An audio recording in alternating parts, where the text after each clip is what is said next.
Olá, estudante! Tudo bem? Eu sou Eliane, sua professora de Geografia. E essa é a nossa sexta aula para o 7º ano do ensino fundamental. O nosso conteúdo é o Brasil, meu Brasil brasileiro. E nós vamos falar sobre a hidrografia brasileira. Eu gostaria de começar essa aula falando primeiro da água, hidro, né, do mundo todo. Eu quero que você imagine colocar toda a água do planeta em 100 copos de água. Ok? 100 copos de 200 ml. 97 copos água salgada. Sobraram só 3 de água doce? Mas esses 3 de água doce têm um detalhe. 1,1% está congelada. Um copo, então 1,1% está congelada. Um copo está no subsolo. Você não está vendo. 0,9% estão correndo aí nos nossos rios. E aí, Eliane, então a água do mundo é pouca demais. A água doce, né? Que é o planeta água. Mas, detalhe, essa água, há milhares de anos, ela vem na mesma quantidade. É o ciclo da água. E aí? Ela é o bastante para a humanidade? Ela é o bastante para a humanidade. O problema da água é a sua distribuição pelo planeta e também as ações do homem. Por quê? Porque muitas das vezes nós não respeitamos. E o fato também de impermeabilizarmos o solo. Como que é isso, Eliane? O asfalto que nós colocamos, não é mesmo? Nós interferimos no ciclo da água. Por quê? Porque chove, imagina numa floresta, chove, a água cai, ela infiltra no solo, ela vai para o subsolo, ela refaz o subsolo, e aquele excedente ali vai correr para os rios, vai correr para o mar. Certo? Agora, as nossas cidades estão com o solo impermeabilizado. Então a água bate e vai para o rio, vai para o mar. E o ciclo acontece, mas a infiltração no subsolo nem tanto. E aí, e o outro problema da distribuição? Porque o Brasil, você vai perceber que o Brasil é um país privilegiado. Tem uma quantidade de água que supera os 10% do total de água doce circulando aí no planeta. E, infelizmente, muitas das vezes, não utilizamos e não respeitamos esse recurso natural o quanto deveríamos. Ok? Dei essa introdução para você passar a olhar para os nossos rios, para esse recurso tão necessário à nossa vida, de uma maneira diferente. Que aí, quem sabe, as nossas sociedades vão passar a cobrar mais do poder público políticas sérias em relação ao tratamento, em relação ao cuidado com os nossos rios. Ok? Então vamos lá? Vamos ver um pouquinho Como que é a hidrografia brasileira?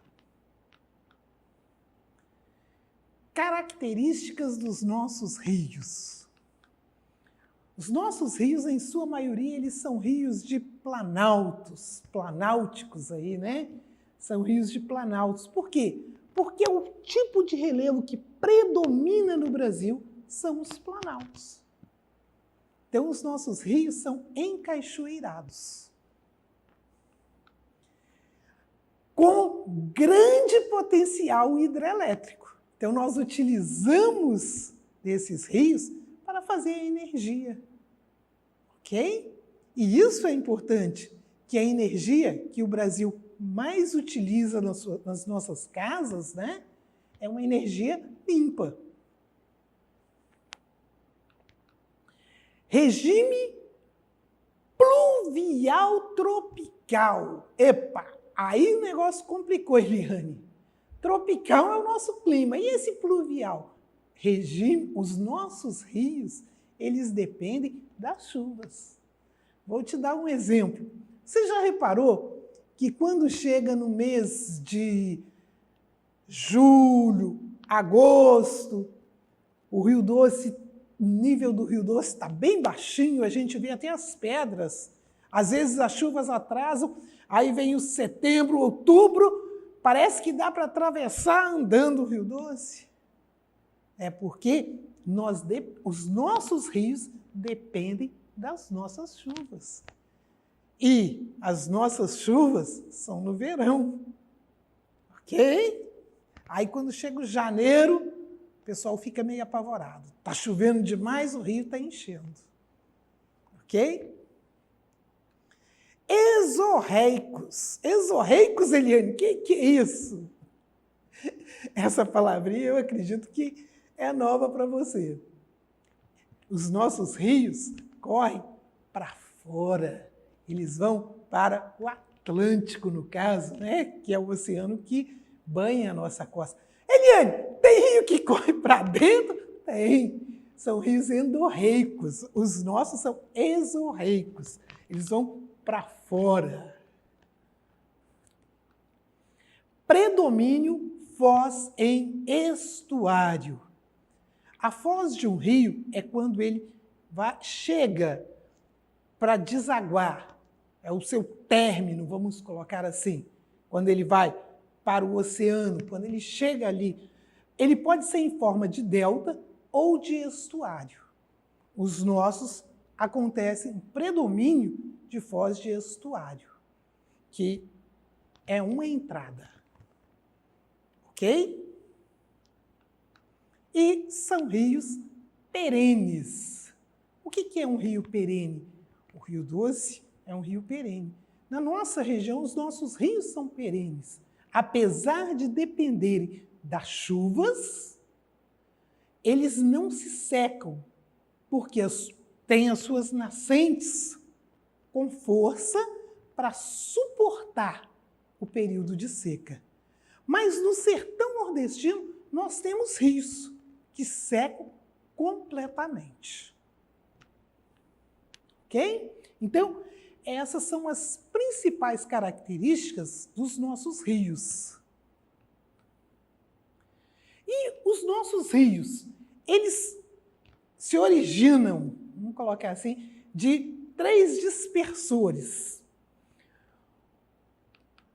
O primeiro, Planalto das Guianas. Está aqui, ó. Está vendo aqui no mapa? Planalto brasileiro. Eliane, estou vendo que o negócio é de verdade, são rios de planaltos. Perceberam? Aí, Eliane, você errou. Você já está pensando isso, né? Como que Cordilheira dos Andes se você está falando de Brasil? Não esqueça, o nosso maior rio, Rio Amazonas, ele nasce na Cordilheira dos Andes. E você vai perceber nessa aula que nós temos rios e bacias 100% brasileiras e temos também aquelas que não são só do Brasil. Ok? Então, olhem bem, nesse mapa você consegue perceber com nitidez o que nós falamos no início, rios de planaltos. Rios que não são tão navegáveis. Já o Amazonas, ele é navegável. O São Francisco tem uma parte dele que é navegável. Mas grande parte, a maioria dos nossos rios não são navegáveis, pelo menos naturalmente. E aqui nós temos, observe bem, 12 regiões hidrográficas, não são bacias hidrográficas. Porque alguém pode estar até perguntando aí, cadê a bacia do Rio Doce? Ela está dentro de uma região hidrográfica. Ok? Desde 2008, entrou em vigor o Plano Nacional dos Recursos Hídricos, produzido pelo Ministério do Meio Ambiente, e delimitou essas regiões hidrográficas. Tranquilo? Da mesma forma, nós não temos as regiões, por exemplo, nós moramos em Minas Gerais, que pertence à região sudeste. Então, região hidrográfica do Amazonas, lá amazônica, né? A região hidrográfica, o nome é Região Hidrográfica Amazônica, lá do Rio Amazonas, que é o seu principal. O Rio Amazonas, eu costumo dizer que é grande de fato. Olha só, 45%. A bacia, essa região, perdão, a região hidrográfica, ela sozinha comporta 45% do território brasileiro e parte de outros países. Olha só, 8 países sul-americanos. É a maior bacia hidrográfica do planeta. É o maior rio em extensão e volume de água.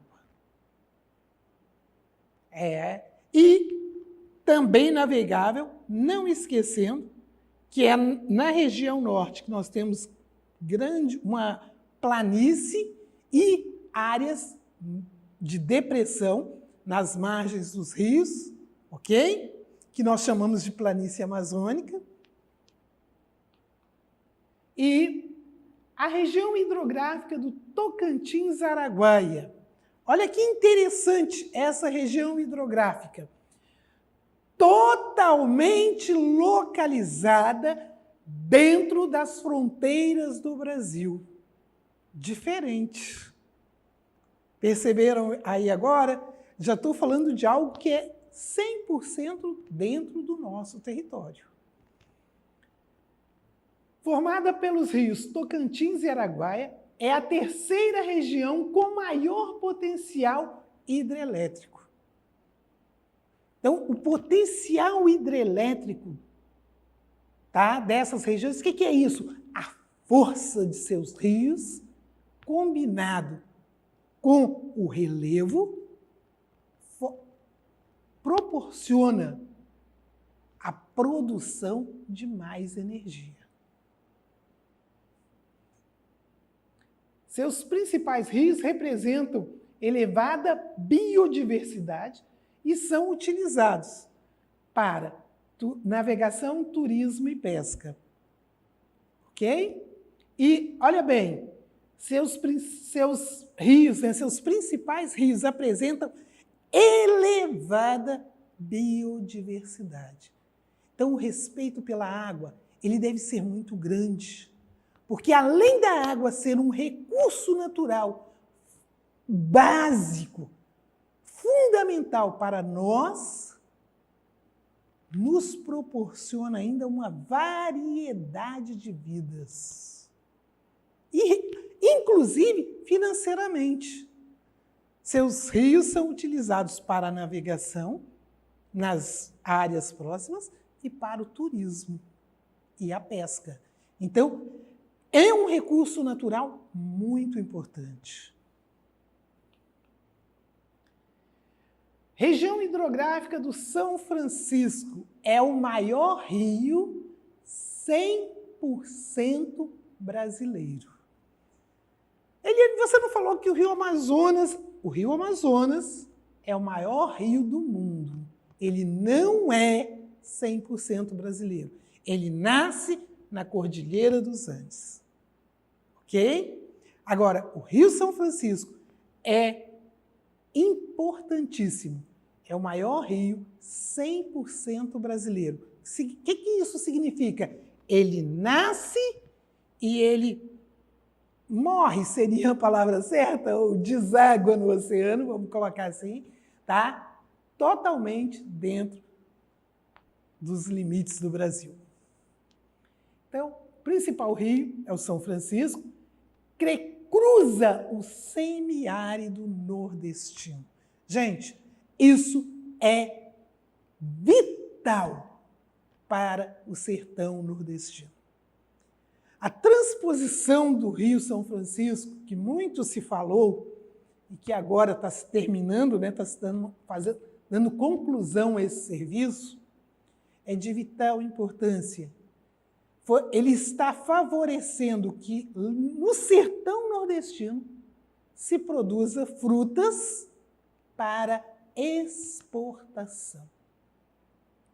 E aí a gente percebe, né, a importância deste recurso natural. Além disso, ele também é utilizado para transporte de cargas e passageiros, né, para navegação e na produção de energia elétrica, que é fundamental. Região hidrográfica do Paraguai. Cuidado, tá? Essa região é formada pelo Rio Paraguai, porque ele não é 100% do Brasil. Seus afluentes engloba Mato Grosso do Sul, incluindo o Parque Nacional Mato Grossense, além de grande potencial de navegação. Ok? É interessante, porque até o momento nós falamos, tirando a região hidrográfica do Rio São Francisco, tá? As outras que nós falamos, elas estão do centro-oeste para o norte. No centro-oeste nós temos a maior planície inundável do mundo, né? E também no norte nós temos a planície amazônica. Então nós percebemos que aí se fala muito da navegação nesses rios.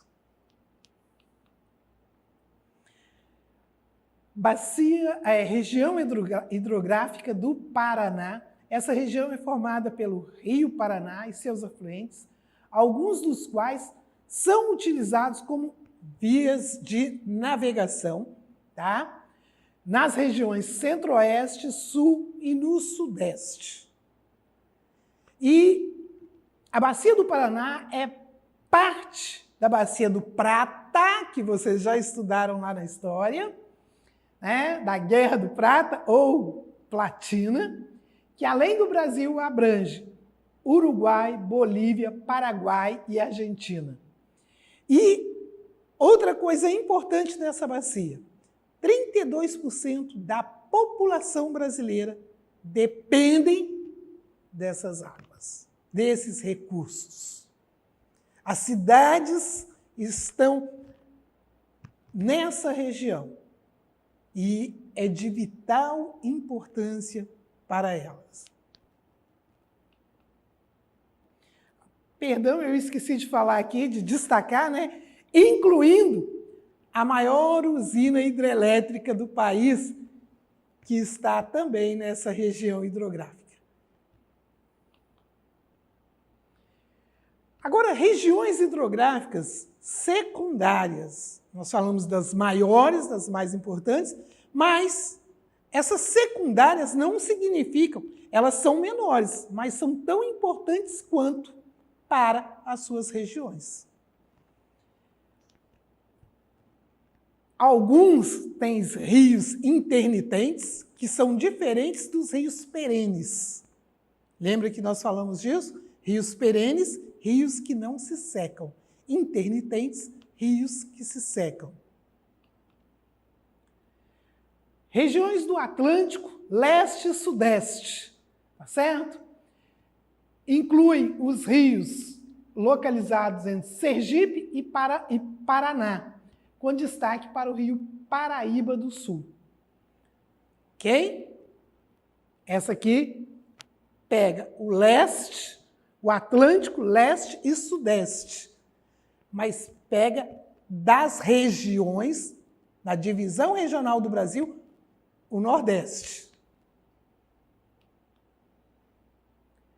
Opa, perdão, deixa só eu voltar aqui. E aqui também nós temos, nessas regiões secundárias, tá? Desculpa, eu esqueci de falar, só de lembrar.